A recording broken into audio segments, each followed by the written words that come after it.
Hi, I'm Chris Schukei. I worked with Paul Shaffer in the CBS Orchestra as music coordinator from 1993 until 2003. Continued on helping with American Federation of Music contracts. You could refer to me as the Mulholland and Berry of AF of M payments. I grew up in central Nebraska, which is not necessarily the media hotbed, but luckily my parents were very attuned to great comedy and introduced me to Dave at a very early age. I remember having a particular episode that I literally had VHS'd and taken to my high school to try to get kids to watch, to try to spread the gospel of Dave. A viewer mail joke asking how you know how old the show is. Hal, do we have some videotape we can show Ed that will demonstrate what that indicator is? Here it comes. Oh, yeah, watch closely here. This should answer the question for you. Okay, so then Spiro Agnew turns to Martha Mitchell and he says,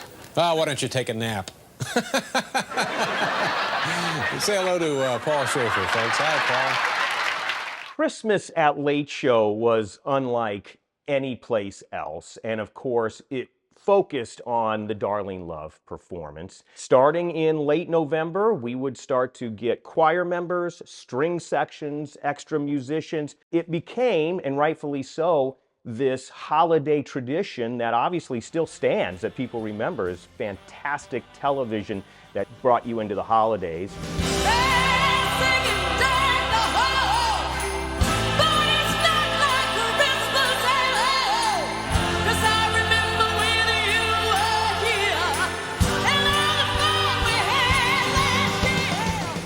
For a kid from central Nebraska who hadn't seen a lot of the world, the ability to travel with the show was amazing. San Francisco, I still think, has one of the best Chiron quiz intro songs that Paul ever did. Tom Hanks flew in on a private plane.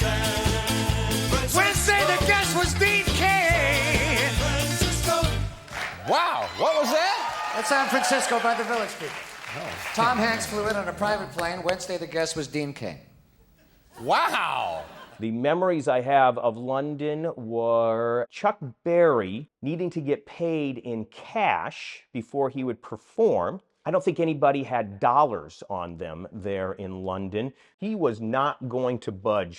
We were scrambling to try to put that together. Hey, by the way, Chuck, the Queen would like her pants back. Thank you very much. Yes, sir. A Van Morrison that might have had a few drinks before, being a little unwieldy with our talent people. And it's yours, it's mine, and it shines like the sun. Blah, blah, blah, blah, blah, blah, blah, blah, blah, blah. Ease my troubles. That's what. You. One of the things that I enjoyed the most was you would get these great writers' pieces that would come on, and they would ask Paul to write a song. One of my favorites was a sort of sitcom that was called The Letterman Family. Paul wrote this great song for that with great Will Lee vocals for it. It makes me laugh every time I see it. We're living and loving, loving and living, living and learning, learning and giving. We're giving and taking, taking and sharing, searching and finding, finding and caring. We're laughing and crying, crying and hoping, helping and trying, trying and coping. Oh, we're wishing and dreaming, dreaming and teaching, working and striving, striving and reaching. All in the name of love. Occasionally, Paul would be gone. He did Blues Brothers 2000. He would take some of the high holidays off, too. And we got into a nice mode where we would bring Warren Zevon in to sub for him. He felt like it was a great opportunity to show kind of his comedic side. He always did want sandwiches ready to go when he got into the dressing room. And of course, on that last show, he mentions the line, enjoy every sandwich, and I think he truly did when he was at Late Show. When I first heard about this, I think that you were in touch with Paul's assistant. You actually had a conversation with him. Yeah. And he said it was the most bizarre thing, kind of the stunning revelation of this, but yet Warren was making jokes just like that. Now, how is that possible? I'm not sure I could make jokes like that if I had that info. You think so? I know you would. Really? Yeah. Let me just say now, thank you for being here, and thank you for everything.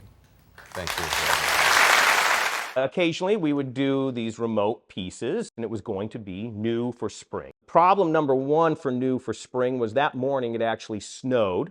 And then one of the jokes was that there was a three-legged race. And somehow I was going to get tied up with Dave. Well, you can imagine that's the last thing Dave thought of when he got up in the morning was, I hope I can be tied together with Chris Schukei.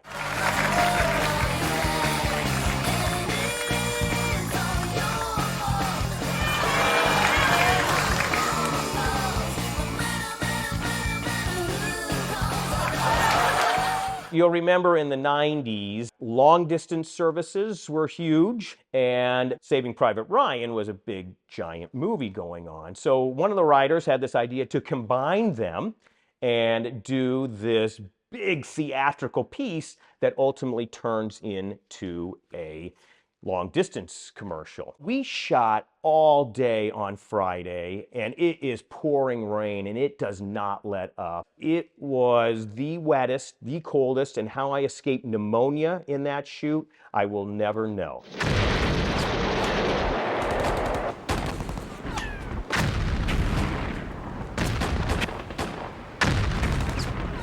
Oh, I know this war is just, but does it have to cost so dearly?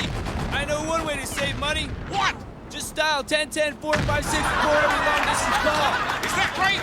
He's correct, sir. With 1010 456, you can save over 60% on your regular long distance rates. So that means... That means the sooner you start using 1010 456, the sooner you start saving money. Thanks, man.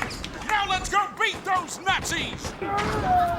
You know, when you got appearance fees, there was a U5, which meant you had under 5 lines, but the gold standard was principal. And the best opportunity to get that was Who Asked For It. Hi, how are you? I'm Don Fees. Hi, Don Fees. How do you spell that last name, Don? F-E-E-S. And where are you from? Not a lot of them. From Lawrence, Kansas. Lawrence, Kansas. Hey, the Heartland. That's the, I believe it's the home of the University of Kansas, isn't it? Yeah. Jayhawks. You go to school there? Yeah, I'm a student. All right, what do you study? I'm not really sure at this point, but very undecided. What can I do for you? Well, I'm not going to be able to stay around for the whole show, and I was wondering if you could show me how it turns out. Oh, sure. You want to see the rest of the show? Hal, do me a favor. This guy's got to leave, going back to Lawrence, Kansas or something. Fast forward through the rest of the show. Let him see what happens. Okay, watch this. Good question. There we are. There's Sinbad, right? Yeah, we're chatting. Sinbad having a nice time. Now here's Paul. What? And Paul grabs. Oh, it's grabs him. Wait a minute. What's? Oh my God! Really? That's tough. I guess I'll get to see Sinbad at least. Yeah, that's right. The bit with Jim coming out was he was going to celebrate New Year's big time. I'm sort of standing there. Jim comes and just pops me. Luckily, he did do a good fake punch.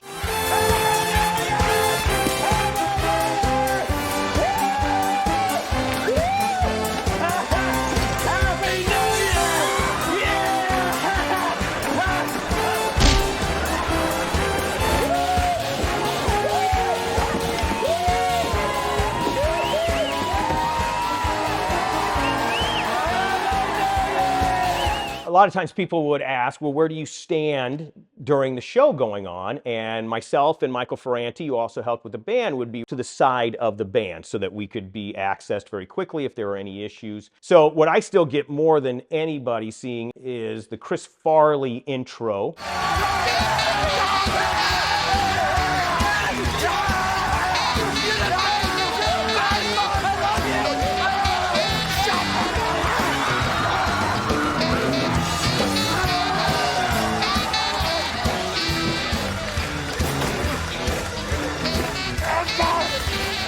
I'm going.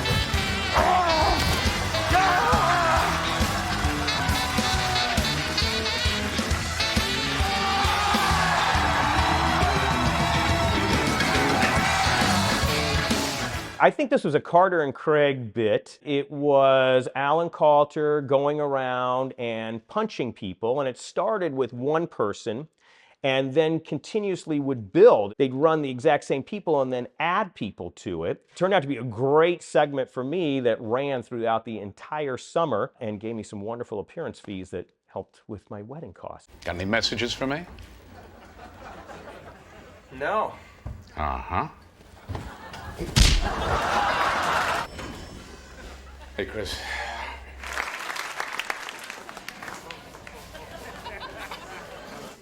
Hey, Alan.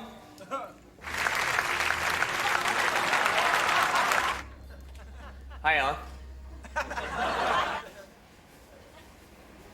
Oh, hi, Alan. Dave.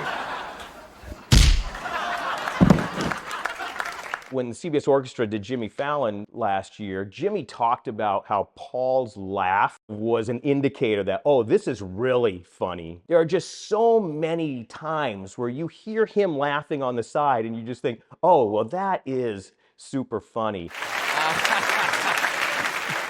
All right. It's star time. If you press the silent alarm. Mr. Wizard, Oh, no. Get out of here. Get back in the audience. Get back in the audience where you belong.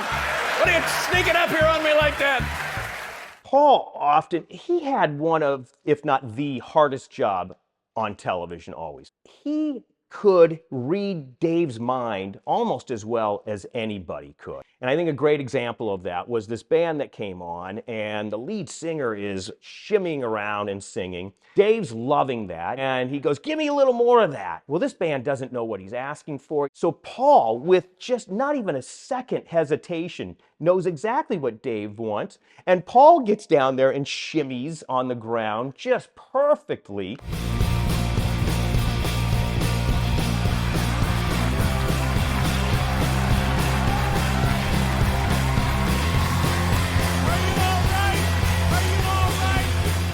You know, another area, of course, that Paul was genius was play-ons for guests. It became a game, I think, across the world of hearing the song and trying to make the connection of what it was with the guest. Jeffrey Tambor, known for Larry Sanders and the term "Hey Now," Paul would play the Crowded House song, "Don't Dream It's Over," that has the line, "Hey now, hey now." And then some guests would come on, they had songs that they had done, Paul would know those songs and play them during break. Will Smith was one of those. They'd give him a mic and then he'd start rapping and do an entire show for the audience.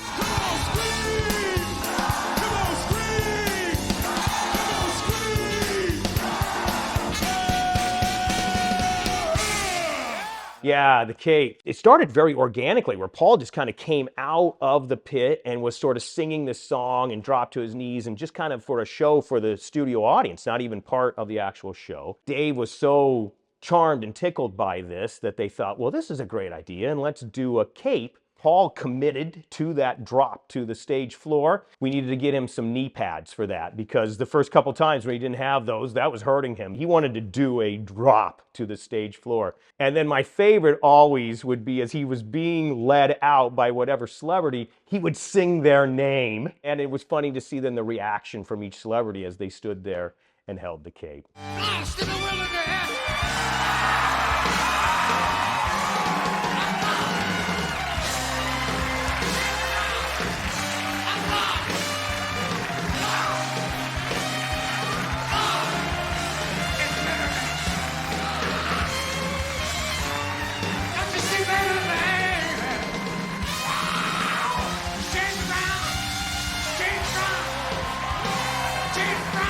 Al Green was always amazing. He could get this energy in the crowd. He'd start hopping and getting that energy going, and it was just a sight to behold.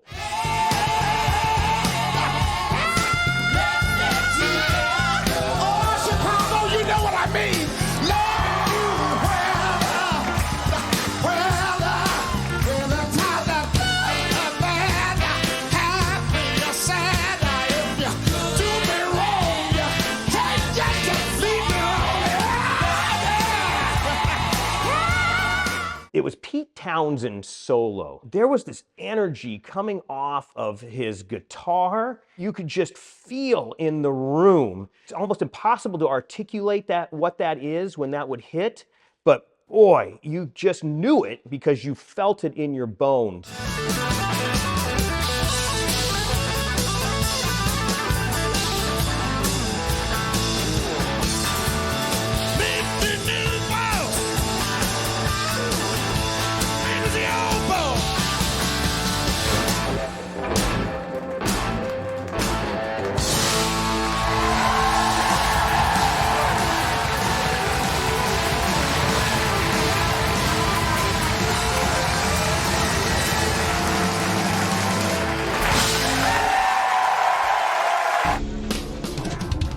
Can I help you? Yeah, Kevin Conreither?